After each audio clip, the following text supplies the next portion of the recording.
नमस्कार दोस्तों, मैं इसमें मौजूद हूं उत्तर प्रदेश जनपद मऊ में और हमारे साथ बातचीत करने के लिए मौजूद हैं समाजवादी पार्टी के राष्ट्रीय प्रवक्ता और समाजवादी पार्टी घोसी लोकसभा प्रत्याशी राजू राय जी। हमारे चैनल में बहुत बहुत स्वागत सर। धन्यवाद। और सर, घोसी लोकसभा की जो बात कर ली जाए, आप हमेशा मैं देखा हूं इस चीज़ को गरीबों की मदद करते रहते हैं और हर समाज के गरीबों की मदद करते रहते हैं, दल बल से उठकर मदद करते हैं, जाति धर्म से हट के आप मदद करते हैं। मैंने ज़िंदगी में गरीबी भी देखा है और मेरी दिल की फीलिंग है ये। मैं राजनीति में नहीं रहता तब भी इतना करता, मेरे वो संस्कार में है। मेरे पिताजी भी करते थे।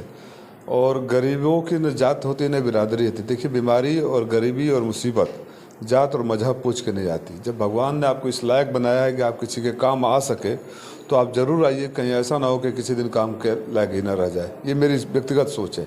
और जब राजनीति में आ गया तो वही मेरी व्यक्तिगत सोच मेरे राजनीतिक कार्यकलाप में भी आप लोग को दिखती है। जितने कोई समाज का ऐसा वर्ग नहीं होगा जो ये कह दे कि राजीव राय के यहाँ गया और उन्होंने जाति पूछा, या मैं तो ये भी नहीं पूछता हूँ कि किस पार्टी से हो, किस जात से, जो आ गया सब कुछ करता हूँ। आपकी के बाद सांसद तमाम बने और किसी ने विकास नहीं किया। जो कल्पनाथ राय ने विकास किया उस पर चुनना भी नहीं लगवा। इसको कैसे सर देखते हैं आप? देखिए, मौके बहुत आए, लेकिन आपकी बात से मैं सहमत हूँ। जहाँ तक मेरा सवाल है, मैं हार गया था। लेकिन अगर अब आजमगढ़ से मऊ आते हैं और यहाँ से बलिया की तरफ जाते हैं तो जो 4 लेन सड़क है वो मेरे लेटर हेड पर मैंने बनवाया है। अगर जिस शहर में हम लोग बैठे अंडरग्राउंड केबलिंग हुई तो मैंने बनवाया है। जो आपके मधुबन दोहरी घाट, बेलथरा रोड, चिड़िया कोट, ये जितने तमाम सड़कें हैं ये सब मैंने बनवाया। इसके कागज़ है। मैं मतलब लोग दावे करते हैं और वादे करते हैं, मेरे पास प्रमाण सहित है। मैं बस इतना ही कहना चाहूँगा कि एक जब हम कल्पनाथ राय जी का नाम लेते हैं तो खाली भाषणों तक सीमित न रखें। किसी भी महापुरुष का जब नाम ले तो उनके किए हुए कार्यों का अपने आचरण में मिलाने का प्रयास किए। जब पद नहीं था तब भी मैंने उनके रास्ते पर चलने का काम किया और वादा करता हूं, भरोसा दिलाता हूं कि अगर जिन सारी बातों को कह रहा हूं कि हर विधानसभा में प्राइमरी हेल्थ सेंटर खुलवाया, अंडरग्राउंड केबलिंग करवाया, सड़कों का जाल बिछवाया, पावर हाउसेज को मैंने अपग्रेड करवाया, तमाम है, गिनाने लगे तो कम बन जाए। एक लौवा साथ आपके यहाँ गांव है मधुबन में। जी, लौवा साथ में देखते हैं। जी, लौवा साथ अंचल क्षेत्र है मधुबन। जी जी, वहाँ आज़ादी के बाद से एक छोटे से पुल से जाने के लिए 20-22 किलोमीटर लोगों को घूम के जाना पड़ता है। वो राजीव राय ने किया। ऐसा थोड़ा है कि कभी वो कोई कर नहीं सकता था। तो मौका मिला तो अवश्य जिन सपनों को पद पर न रहते हुए चाहते हुए भी नहीं पूरा कर पाया, उसको पूरा करने का प्रयास करूंगा। और देवरांचल की सर आप बात कर लिए तो देवरांचल का थोड़ा सा देवरांचल पे आपसे सवाल हो जाए कि देवरांचल का जब एक ऐसा क्षेत्र है, जब बाढ़ आती है तो तमाम लोग उससे ग्रसित हो जाते हैं। जो मधुबन के उधर का जो क्षेत्र है दुबारी साइड का, तो ग्रसित हो जाते हैं, लेकिन वहाँ के जनप्रतिनिधि पूछने नहीं जाते हैं। और मैं जब देवरांचल का बराबर मैं सर्वे किया, जब इस बार बाढ़ आई थी देवरांचल में 1995 वाली बाढ़ जो नहीं आई थी 2022 में, तो उसमें जब मैं घूम रहा था तो एसडीएम से मेरी बात हुई। एसडीएम साहब ने कहा कि 25 नावें चल रही हैं, 125 नावें, लेकिन वर्तमान में कोई नाव नहीं थी, 10 नाव वो भी प्रधान जी लोग लगाए थे। और इसको कैसे देखते हैं? देवरांचल में काफ़ी समस्या और तमाम विधायक, तमाम मंत्री, तमाम सांसद हुए, लेकिन कोई कुछ किया नहीं। अगर राजीव राय घोसी से सांसद होते हैं तो देवरांचल के लिए क्या सोचेंगे? जब सांसद नहीं था तो आप देवरांचल की बात किए, बिनटोलिया का या कटान याद होगा आपको। जी जी, गांव के गांव डूब रहे थे, एक बच्ची डूब गई थी, बाढ़ आ गया था, ऊपर से बारिश हो रहा था, लोगों के घर छोड़ने पड़े थे। और जब मैं वहाँ पहुँचा तो कोई प्रशासन का कोई मदद नहीं था, सब कागज़ों पर था, लूट खसोट जारी था। मैंने सुना कि तब के तत्कालीन मंत्री जी जो उस क्षेत्र के से विधायक भी थे, 16 करोड़ रुपया पास कराकर कागजों में 16 करोड़ रुपया खा जाएगा। अभी जाकर 16 करोड़ का नामो निशान खोजेंगे तो नहीं मिलेगा। आपको वीडियो भी याद होगा, तस्वीरें भी याद होगी, जब मैं और मेरे लोगों ने पानी में घुस घुस के अनाज बांटा और त्रिपाल पानी में रह रहे थे। स्कूल में पानी लगा हुआ था, ऊपर से बारिश हो रही थी, खुले आसमान के नीचे त्रिपाल, खाना, सैनिटरी, दवाइयाँ भिजवाए थे। तो जब मैं वही बताया ना, जब मैं तो उसमें तो चुनाव भी नहीं था, न मैं कोई चुनाव लड़ने वाला था, लेकिन तब अगर किया तो कल्पना करिए अगर मुझे आप लोग उस लायक बना देंगे तो मैं निराश नहीं करूँगा, इतना भरोसा देता हूँ। एक सवाल और सर आपसे होगा कि बिजली विभाग के मंत्री यहीं जनपद के हैं और बिजली विभाग में तमाम तरह की करप्शन है, तमाम अधिकारी कर्मचारी गरीबों को प्रताड़ित कर रहे हैं, इसको कैसे देख रहे हैं सर आप? नहीं, तमाम शिकायतें आ रही हैं। मुझे लगता है कि चूँकि माननीय मंत्री जी यहीं से हैं तो उन्हीं की धरती पर चिराग तले अंधेरा नहीं होना चाहिए। जो छापे के नाम पर करप्शन हो रहा है, बिजली का बिल बढ़ गया ये वसूली का धंधा बना दिए हैं। जी जी जी। ये जिस गरीब के घर की पूरी साल की कमाई उतने नीगो से ज़्यादा जाते हैं, फाइन करते हैं, फिर आते हैं निगोशिएट करते हैं। तो मैं ऐसे लोगों को चेतावनी दे रहा हूँ कि अगर कहीं शिकायत मिली और सरकार और शासन और प्रशासन नहीं सुन रहा है तो गिरबान भी पकड़ना पड़ा तो हम पकड़ेंगे। बुनकरों का सब और भारतीय जनता पार्टी के तमाम नेता गए वहाँ से फोटो खिंचवा के सिंपैथी लेकर फ़ोन करके अधिकारी से वहाँ से निकल जाते हैं, लेकिन जब राजू राय जी पहुँचते हैं जो घोसी लोकसभा प्रत्याशी हैं तो ये तुरंत मदद करते हैं, किसी की जितनी इनकी हो सकता है उतनी मदद उसकी संभव। वो चौहान जी की बात कर रहे हैं शायद आप, जी जी जी। उनका घर जला था जी। और मैं सीधे बेंगलोर से आया था लखनऊ से उनके घर ही गया था। देख मैं बताया ना कि जात कहाँ से आ गया इसमें। एक आदमी को आप इलाज कराने जाते हैं तो डॉक्टर की जात नहीं पूछते हैं, बच्चों का भविष्य के लिए स्कूल में डालते हैं तो मास्टर की जात नहीं पूछते हैं। तो मदद करते समय जात कहीं बीच में आती नहीं। मैं ये जानता हूँ कि भगवान ने मेरे इस लायक बनाया कि मैं मदद कर सकूँ और अगले को मेरे मदद की ज़रूरत है, बस उतना ही। उसके अलावा पार्टी कौन सी है, बिरादरी कौन सी है, धर्म कौन सा है, मैं नहीं सोचता। और ऊपर वाले का शुक्रगुजार हूँ कि मुझे इस लायक बनाया है। और मैं ये चीज़ मैंने श्रद्धेय नेताजी से भी सीखा है। श्रद्धेय नेताजी कहते थे कि अगर त्यौहार है, तुम्हारे घर में पूड़ी है, गरीब के घर में नहीं, तो पहले उसको पूड़ी खिला देना फिर खाना। ये हमारे नेता ने हमें सिखाया है। तो हमारे प्रेरणा स्रोत ऐसे लोग रहे, मेरे पिताजी रहे, मेरे नेता रहे हैं, तो ये तो हमारे संस्कार में रहेगा ही रहेगा। घोसी में कई बच्चियों को अपने गोद भी लिया है, उन लोगों को पढ़ाई लिखाई सारी, घर का कभी कभी होली पे परिवार को व्यवस्था भी आप पहुंचाते रहते हैं। आप नहीं रहते हैं तो आपके लोग पहुंचाते हैं, मैं इस चीज़ को देखता रहता हूं। क्योंकि ये जो मदद है ये एक दिन की नहीं होनी चाहिए कि गया और फोटो खिंचवा लिया और फेसबुक पर डाल दिया। कोरोना काल में बाबूलाल राजभर की मौत हो गई, इन्हीं के गाँव के बड़ा गाँव के थे, और मुझे खबर आया, मैं बाहर था, कफन के लिए भी पैसे नहीं थे। मेरी टीम गई है, प्रभात हैं, बाकी लोग गए, सब व्यवस्था किए, अंतिम संस्कार की फिर व्यवस्था किए। फिर मैं जब आया तो 6 बच्चियाँ और 1 बच्चे। गरीबी कोई श्राप तो नहीं है, तो अगर मेरे बच्चे दिवाली मनाते हैं तो उस घर के बच्चे भी दिवाली मनाते हैं।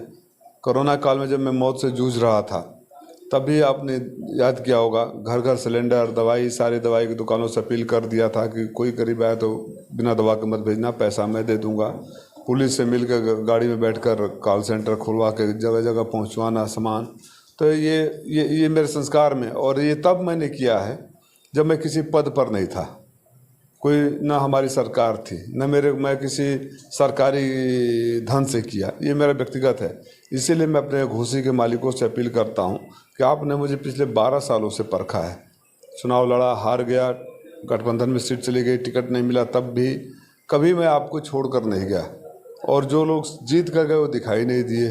तो अगर मैं बिना किसी पद पर रहते हुए आपके हर दुख सुख में नेता नहीं, भाई और बेटा बनकर खड़ा रहूं, तो अपने भाई और बेटा को आशीर्वाद दीजिए। कल्पनाथ राय से बड़ा मुद्दा रहा सर, बुनकर काफ़ी अभी तक बुनकरों का काफ़ी समस्या, बिजली को लेकर और तमाम समस्याओं को लेकर अभी घर नहीं मिला, आवास नहीं मिला, इससे बहुत प्रताड़ित हैं बुनकर। बुनकरों के तो खिलाफ जबरदस्त साजिश चल रही है। खाली बात, हमारी सरकार में फ्लैट रेट पर बिजली मिल रहा था। भाई आपकी आमदनी बढ़ नहीं रही है, आप खर्चे बढ़ा दीजिए, उनकी लाइबिलिटी बढ़ा दीजिए। तो आप क्या चाहते हैं कि भुखमरी के उस पर पहुँच के आत्महत्या करना वो भी शुरू कर दें? हिंदुस्तान वहाँ एक देश है जहाँ एक साल में 1 लाख किसानों ने आत्महत्या किया, तो बुनकरों को आत्महत्या करने पर मजबूर क्यों कर रहे हैं आप? बुनकरों का जो बनाया हुआ सामान, उसका उचित दाम नहीं मिलता है। जो रॉ मटेरियल लेते हैं वो महंगा होता जा रहा है। बिजली आपने महंगी कर दी, तो ये गरीबी भुखमरी के कगार पर बुनकरों को धकेलने का काम हो रहा है। निश्चित रूप से इनके संघर्ष को लड़ा जाएगा, इनके संघर्ष को लखनऊ से लेकर दिल्ली तक सदन में आवाज़ उठाया जाएगा, और ज़रूरत पड़ेगी तो धरना प्रदर्शन करके सरकार को, अगर सांसद बन गया तो उसी पार्लियामेंट में धरना प्रदर्शन करके, पहली बार होगा कि उसी साधन में मैं लेट जाऊँगा जब तक मेरे मऊ के साथ न्याय नहीं होगा। भारतीय जनता पार्टी के नेताओं ने कह रहे हैं लोग कि 4 जून 400 पार, इसको कैसे देखते हैं सर? राष्ट्रीय प्रवक्ता आप हैं और राष्ट्रीय लेवल की राजनीति आप करते हैं, तो इसको कैसे देख रहे हैं? देखिए, वो लोग कहते रहते हैं हर राजनीतिक पार्टी दावा करती है। छोटा सा सवाल है, अगर इतने ही अस्वस्थ होते और उनको भरोसा होता तो जिस तरह के तोड़ फोड़ और एजेंसियों को भेजना, पार्टियों को तोड़ना, खरीदना, सांसदों को ले आना, तब क्या ज़रूरत थी? कोई ज़रूरत तो थी नहीं। आप तो अपने काम के बल पर, अपने कार्यकर्ताओं के बल पर 400 पार लाने की बात कर रहे हैं, तो फिर ये सब करने की क्या जरूरत है? इनके अंदर का डर और भय दिखा रहा है जो हरकतें वो कर रहे हैं, कि खुद भी जानते हैं कि पार होने वाली नहीं है। बेरोजगारी बहुत बड़ा मुद्दा बन चुका है सर। छात्र जो हैं वो हत्या कर रहे हैं, हत्या करने पे मजबूर हो जा रहे हैं। तमाम तरह से जो तैयारियां इलाहाबाद हो, लखनऊ हो कर रहे हैं, लेकिन नौकरी नहीं मिल रही। इस पे कैसे, और जितने पेपर हो रहे हैं लीक हो जा रहे हैं, इसको कैसे देख रहे हैं? बोल रहे हैं कि उत्तर प्रदेश में नौजवानों का भविष्य जितना बर्बाद इस सरकार ने किया, शायद ही किसी सरकार ने किया हो। पेपर लीक है, बाकी सब ठीक है। 11 परीक्षा के भर्ती परीक्षा की पेपर लीक हो गए। देखिए, पुलिस में छोटे छोटे नौकरियों पर किसी सांसद, मंत्री, IAS IPS का लड़का नहीं जाता है जी। सेना में किसी IAS IPS, सांसद, विधायक, मंत्री का बेटा नहीं भर्ती होता है। गरीब का बेटा जाता है। ये गरीब के बेटा भर्ती। जब हम लोग सड़कों पर निकलते थे तो लोग, बच्चे, हमारे नौजवान बच्चे, हम गर्व करते थे कि हमारे कितने मेहनती, ईमानदार और कर्मठ हैं, इस सड़कों पर दौड़ रहे होते थे भर्ती के लिए। 6 साल बाद भर्ती हुई, उसमें भी पेपर लीक करा दिया गया। अग्निवीर योजना कर दिया गया। एक गरीब का बच्चा अगर सेना में भर्ती हो जाता था तो पूरी ज़िंदगी की गारंटी ही नहीं होती थी, अगली पीढ़ी की भी गारंटी हो जाता था, क्योंकि सेना में भर्ती होकर घर भी बनवा लेता था, बेटे बेटी को पढ़ा भी लेता था, बहन की शादी भी कर लेता था। लेकिन अगर बच्चे पढ़ गए तो सवाल करेंगे तो जवाब सरकार के पास नहीं है। तो ये साजिश के तहत गरीबों को आगे न बढ़ने पाए, आपने अग्निवीर योजना कर दी। 17 साल की उम्र में भर्ती होगा बच्चा, 21 साल की उम्र में रिटायर हो जाएगा, शादी की उम्र 21 साल से पहले रिटायर कर दिया जाएगा। और जो सेना आप कहते हैं कि 25% एब्जॉर्ब कर लिया जाएगा, 75% अगर छटनी हो जाती तो जिसको सेना ठप्पा मार कर भेजे कि नालायक था, निकम्मा था, हम इसलिए इसको 25% में कंसिडर नहीं किए, कौन नौकरी देगा? तो ऐसे सेना द्वारा बहुत बड़ा सवाल है ये। ना खाली 4 साल से अग्निवीर मत सोचिए, अगर सेना के ट्रेनिंग लिए हुए बच्चे 4 साल की नौकरी के बाद वापस घर आते हैं और कहीं नौकरी नहीं मिलती है, तो वही बच्चे मजबूरी में समाज विरोधी तत्वों के टारगेट बन जाएंगे कि उनको भर्ती करो, क्योंकि ऑलरेडी ट्रेंड है, उनसे आपराधिक गतिविधियों में शामिल करो। ये बहुत बड़ा सवाल है आंतरिक सुरक्षा और वायु सुरक्षा का। 4 साल में हमारा कोई सैनिक देश के सारी भौगोलिक स्थितियों से परिचित नहीं होगा। हमारे सेना की ताकत है कि जो सैनिक सियाचिन ग्लेशियर पर ड्यूटी करता है वहीं राजस्थान के रेगिस्तान में भी करता है। 4 साल में आपको क्या एक्सपीरियंस होगा? ये बहुत बड़ा सरकार का जो ऐसा कदम है कि देश की वायु और आंतरिक सुरक्षा दोनों के लिए खतरा सरकार ने स्वयं उत्पन्न किया है। इस पर सरकार को तत्काल, और हमारी सरकार आएगी तो सबसे पहले हम अग्निवीर योजना को ख़त्म करेंगे।